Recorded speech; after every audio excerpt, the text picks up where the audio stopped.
in the factory. I had, my daughter was born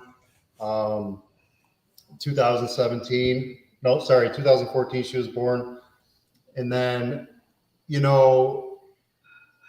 I picked up this garbage job and my back was against the wall. I had to make money, right? I made a bad financial mistake, which ultimately led to me picking up the power washer in the garage. I can't tell you why I started pressure washing. It was just there in the garage. And my wife had a friend who did marketing. She built me a flyer and I just started door knocking and just started picking up jobs. And, as I started like developing, oh, am I still there? Yeah. I barely got out of high school, JC. Like it was rough. I didn't want to be in school. I didn't go to college. I've learned everything that you see from mentors like Pat Clark, Brandon Vaughn. I just stayed up watching all these guys. As Josh Latimer says, the school of hard knocks. Yeah, exactly. And school wasn't for me. My school now is going to events and seminars and things like that and networking. So that's kind of where we're at. We have 22 employees now, and I left my full-time job back in 2020. Retired my wife Candace about a year and a half ago. So things are going the way they should be, and you just got to put one foot in front of the other. You know that. Working in the Navy, and you just have to grind it out. Days are going to be tough. Yeah, good old Navy days. Don't miss that. Yeah.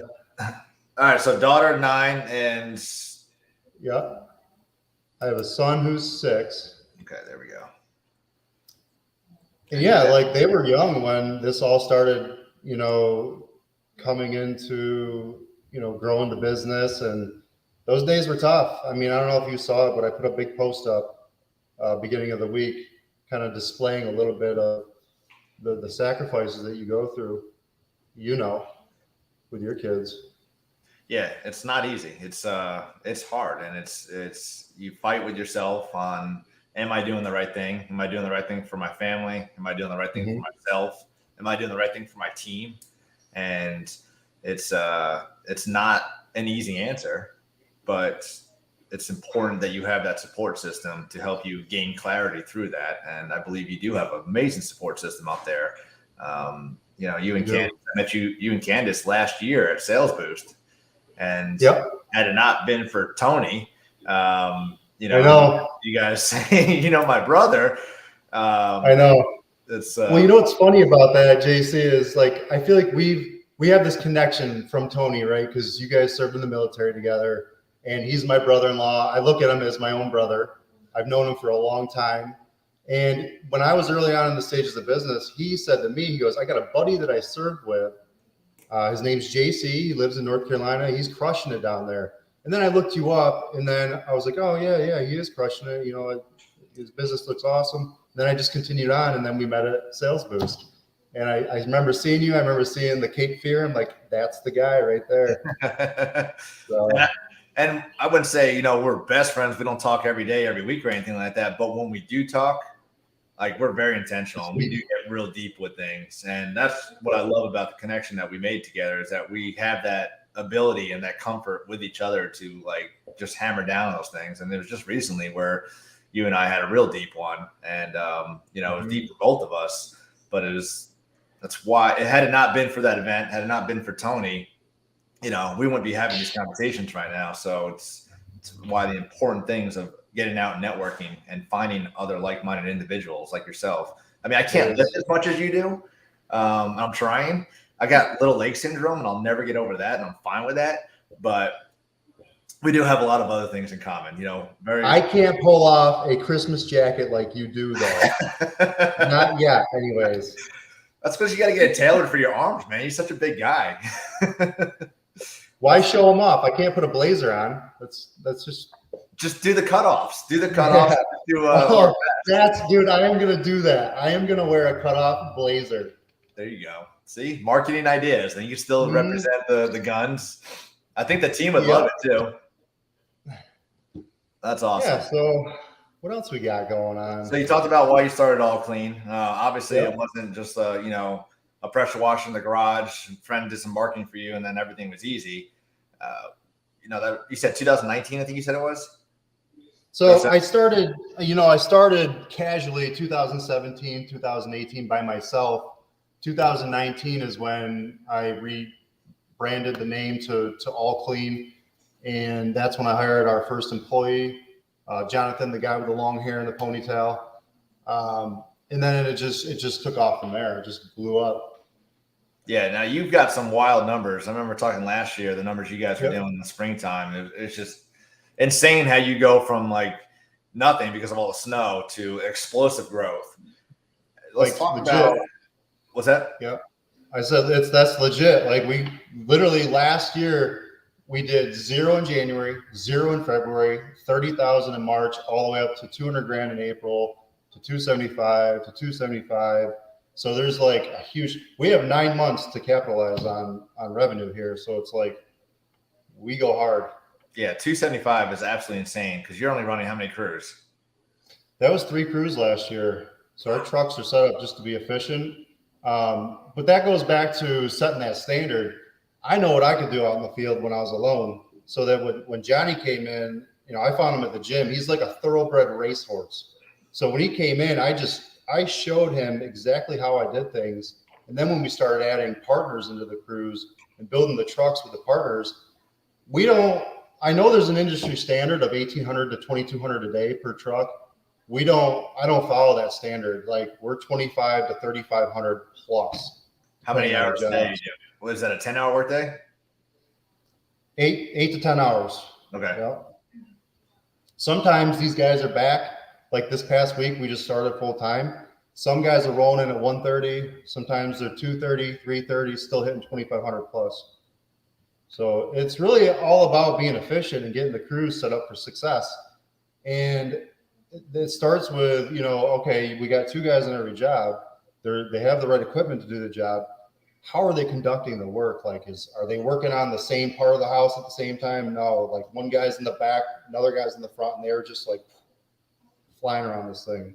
Yeah, and that's the communication with each other. That's why it's important to develop those teams so that they know how to work with each other efficiently. So that when we get to a job, I know this is what I'm doing and this is what you're doing. Instead of like, all right, let's do a group huddle and we're at Mrs. Smith's house and today I'm going to go do this part. No, we get to a job and we roll up. Door knocking. Hey, doing Mrs. Smith, we're here to do this, blah, blah, blah. The other guy's getting the hose ready and then you just execute. So that efficiency is important. But so $275,000 in a month with 3 crews is absolutely insane. I can't think of anybody in the industry doing that right now. If there is, I want to know who and how they're doing it because when you told me that last year, my jaw dropped. I'm like, good Lord. So numbers are real, man. Josh Taylor can speak for me. He sees my numbers and I believe it. Yeah. I don't know if people are going to believe it or not, but we make it happen. And a lot of my guys, right? I'm very selective in who we bring in. A lot of my guys are prior athletes. They're from the gym. They're just hustlers. They're competitive. So the standard is already set.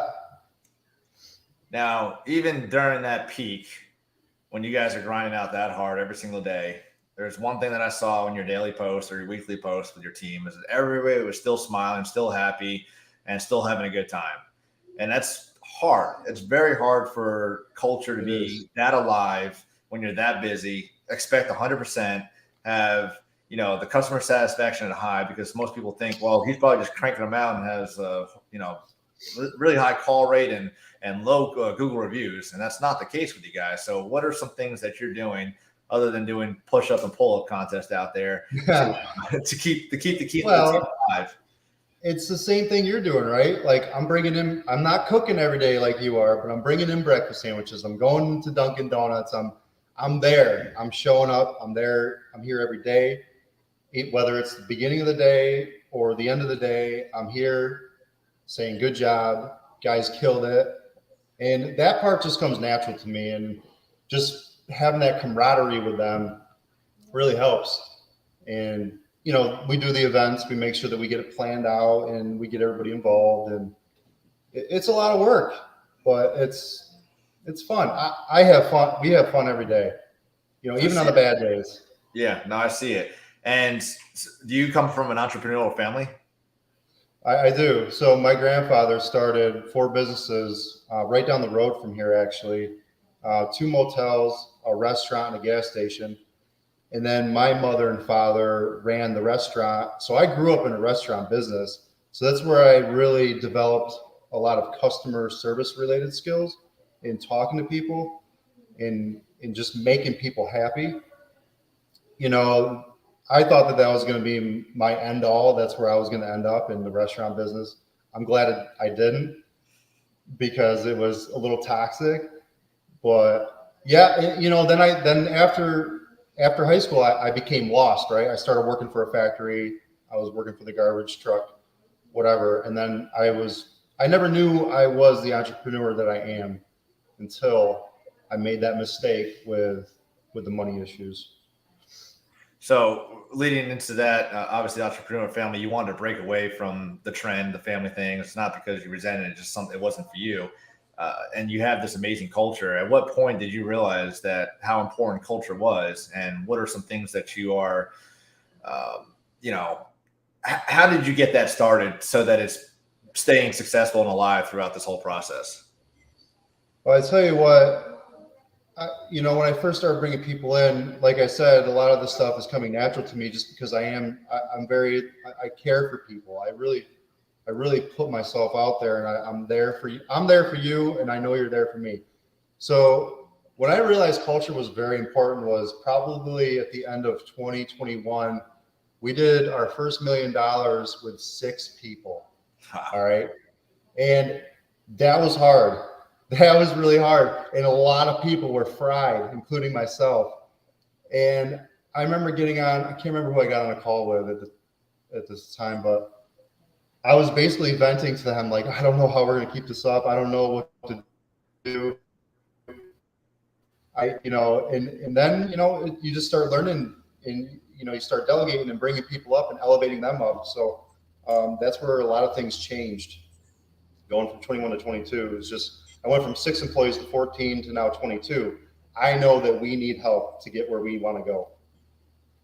That's incredible. So, I mean, for all the people out there doubting yourself, doubting what you're capable of doing, Luke is the example of that. You can do a lot with a little people, but you need to be able to grow your company to be able to scale efficiently and maintain efficiency with keeping everybody happy. So, kind of like happy wife, happy life, happy team, happy life, same thing. Yeah. So it's and you need to invest some money and time into the team too. It's if you got to spend $500 for a company event, all right, that's not an expense; it's an investment. You're investing in their happiness, investing in them knowing that you care about them. That's you're willing to take the time and money out of the day for them to show them that they care. We just did a laser tag team event 2.5 weeks ago. And we've done this twice now in the last 2-3 years. And it's been the most fun out of all the events we've done. We've done paintball, we've done bowling, done a couple other things, but the laser tag has always been the most fun. It's 1 hour of nonstop laughing, sweating, teamwork, camaraderie. So if you're not doing these things, we've done the escape room was a really good one when you have smaller teams. And if you have bigger teams and you can break it up, it's fun because that's where you really start seeing who's the leaders come out, and the teamwork, the strategy building, and all that stuff.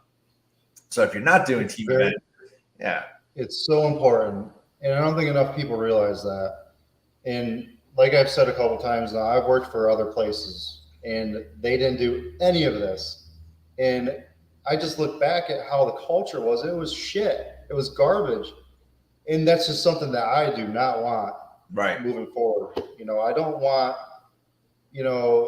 Tommy Mello says it, what are these people signing up for? A jail sentence? No, I don't want them to sign up for a jail sentence. I want them to come have fun. My worst fear is having them come in here or coming in here thinking that they don't want to be here. I don't ever want them to feel like that. Yeah, you want your team to want to come to work, not feel like they have to come to work. And like I constantly say, just because it's a job doesn't mean you can't have fun. As long as everybody's being safe, the mission's getting complete. Have fun doing it. I mean, who says you can't have fun washing a house? I like getting out there. It's been a while, and I probably should get back out there soon with the team. But when I'm out there and I Yeah, show too. up, like, well, usually they're waiting for me. If I show up and I don't have food, they're upset. So I always have to bring Oh, yeah. like that's a given. But it's fun just to get back out there and just go back to like, bringing back some old memories of how you all started, how you grinded doing things, and the sacrifices we made in the younger entrepreneurial phases. I mean, somebody said the other day, he's like, well, you want to come out with us because it's cold out. And like, I was doing that for years while, you weren't working for me. So it's not like I just opened up a pressure washing business and just said, wow, let's just start this and hire people and see what happens. We did all those things. You're And not making them do something. You're not making them do something that you wouldn't do yourself. Exactly. Yeah. I don't make them take the trash out if I wouldn't take the trash out. It's like all those things that I'm asking of them to do. It's stuff that I've done in the past. But it is fun to get out there because they enjoy it most times. Then sometimes they feel a little bit of stress on there, but it's good for them, the team, to see you out there and working with them. And I'm going to make that. I was literally just thinking about this on my drive home from the shop last night. I really want to get back out there because, as you level up and you get higher up in your company yourself, I don't know if you felt this along the way, but you almost have to find yourself. You have to find your purpose again at each level.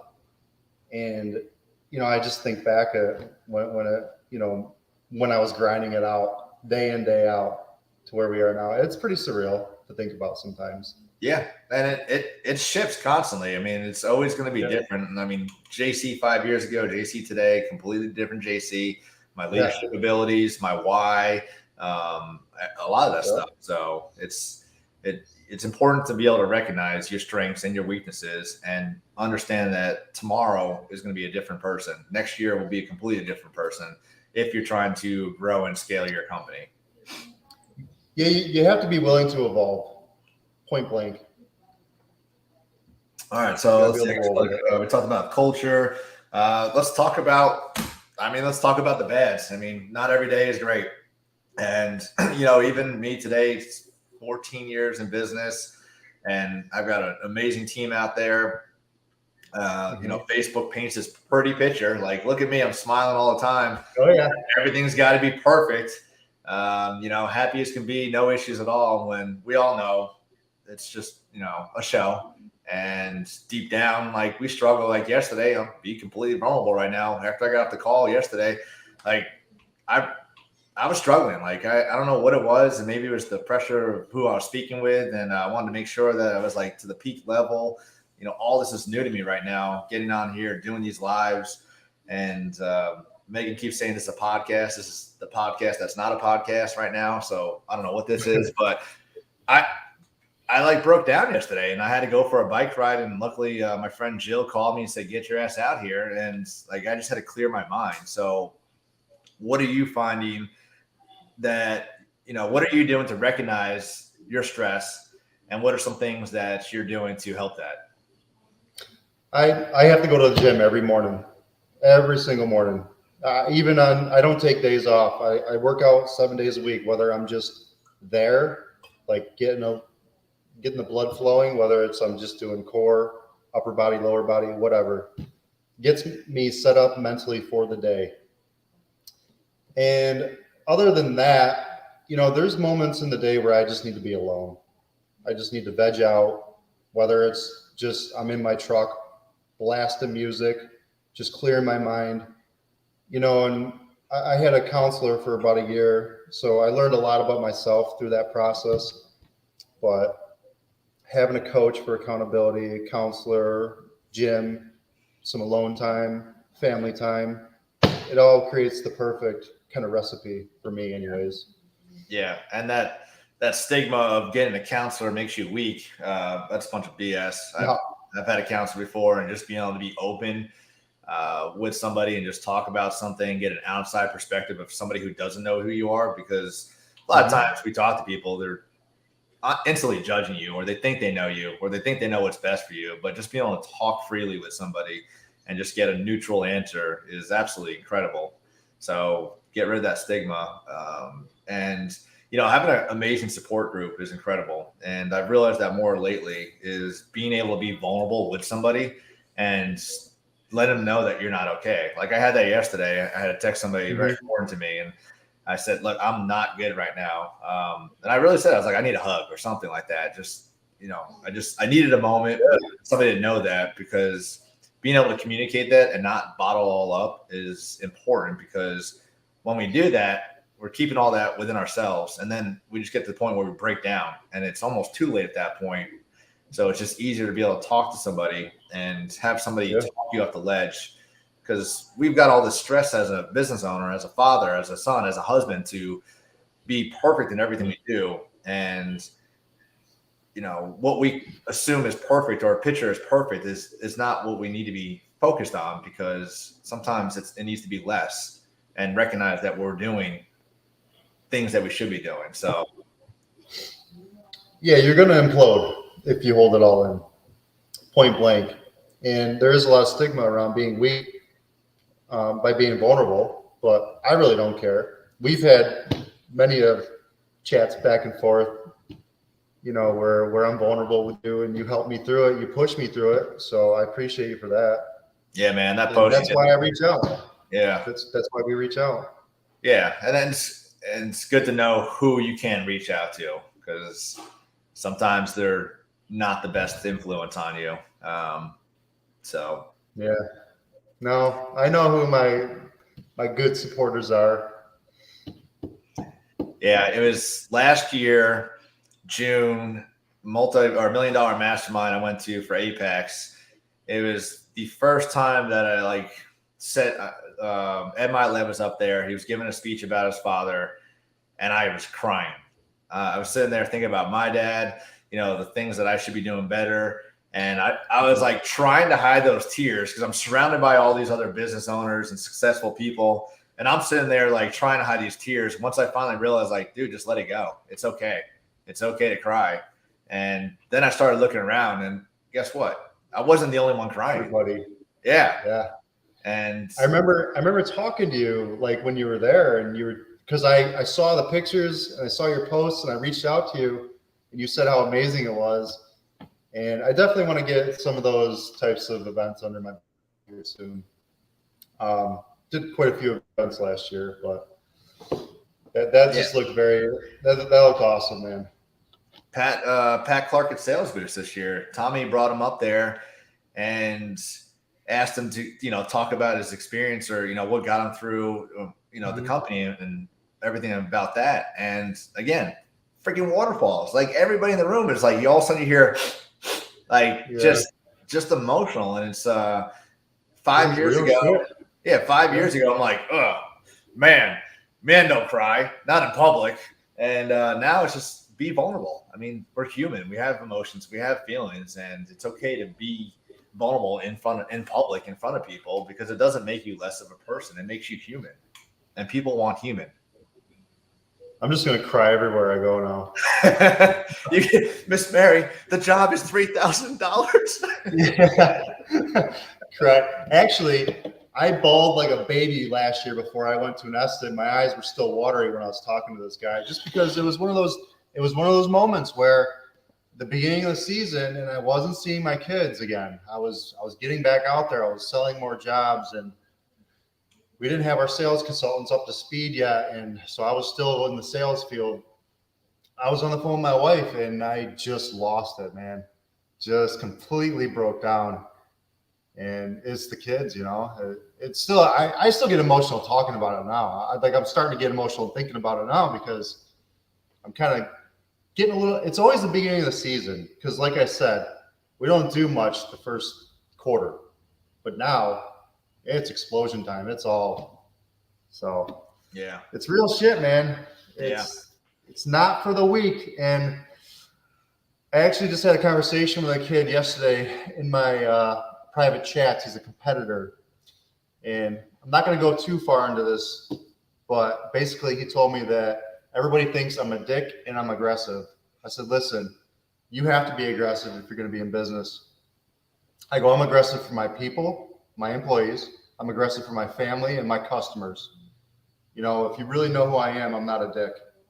So, and there was some other words said, but Well, that's well said. It's, perception sometimes is reality, but sometimes we perceive somebody to be something they're not. I just had that happen last week when I was in South Carolina, and I went up to the guy and I said, "Look, dude, I think you're an asshole and I don't like you." And then we talked, and now we're like buddies. And it was like, this whole time for years, I just thought this thing of this guy, and it was the complete opposite. And it's just, had I not had that conversation with him, that would have been my perception of him for life, and we would have never had this pretty cool relationship that we have now.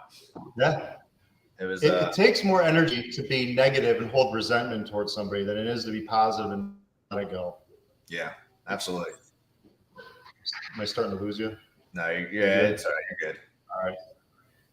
Yeah, that's why communication is key. Communication is key with your employees. Communication is key with your marriage, and everything else. So good on him to talk though. Hopefully now that changes perception and he'll want to communicate more. I'm sure it did. Man, we're doing good on time. Yeah. Crushing this out. Yeah. So I got one more thing and we'll close it out though. So what was the most memorable or embarrassing moment that you remember as a kid? Oh God. I don't make these easy, so. All right. When I was running around for warm-ups in a basketball game, you remember those old tear-offs? Yeah. You rip them off. So one of the buttons went under my foot and I freaking slipped right in front of everybody. And that's the first thing that came to my mind. So it was just on the court? I just remember being very embarrassed by it. That's awesome. But I'm sure you rebounded and probably dunked a bunch of them anyway. What about you? You can ask me that question. I got to reverse it back on you. Oh, God, now you're going to make me think. Most memorable as a kid. See, I don't think about it for me. I'm like, think about what you guys are answering as most memorable. I'm going to make my most memorable, and that's part of my Christmas light story was, honestly, it's Christmas, getting in the car with my sister and mom and dad and just driving neighborhood to neighborhood just to see, because back in New York, New York, they went all out. So that's why I love Christmas lights so much. We grew up less fortunate, lower middle class, whatever it may be. And it was just going to see those lights. Like every house was a competition with each other, but just going from house to house to house. And that was the favorite part of Christmas every year was get in that car and let's go.